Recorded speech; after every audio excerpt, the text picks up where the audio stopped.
പാലാ ഭരണങ്ങാനം റൂട്ടിൽ ഒരു ചെറിയ കടയുണ്ട്. 50 വർഷം പഴക്കമുള്ള ഒരു ചെറിയ കട. ഈ പഴക്കുലകളൊക്കെ ഇങ്ങനെ കിടക്കുന്നത് കാണുമ്പോൾ എന്താണെന്ന് മനസ്സിലായോ? ഇവിടുത്തെ സ്പെഷ്യൽ ഐറ്റം നല്ല ചൂടൻ പഴംപൊരിയും പോത്തിറച്ചിയുമാണ്. അതേപോലെ ചൂട് ചായയും പൊറോട്ടയും ദോശയും എല്ലാം ഇവിടെ കിട്ടും. വെളുപ്പിന് 3 മണിക്ക് തുറക്കുന്ന ഈ കടയിൽ രാവിലെ മാത്രം 50 കിലോ ബീഫാണ് വിറ്റുപോകുന്നത്. ഞാനും വാങ്ങി ഒരു സിംഗിൾ ബീഫും 2 പഴംപൊരിയും അടങ്ങുന്ന കോംബോ. 90 രൂപയാണ് ഇതിൻ്റെ ചാർജ്. അങ്ങനെ ടേസ്റ്റിംഗ് ടൈമിലേക്ക് അടക്കാം.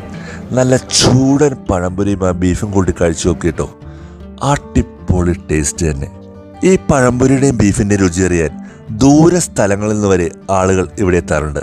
നിങ്ങളും പാലാ ഭരണങ്ങാനം വഴി വരുമ്പോൾ തീർച്ചയായും ഈ കടയിൽ കയറുക, ഇവിടുത്തെ രുചി അറിയുക. Thanks for watching.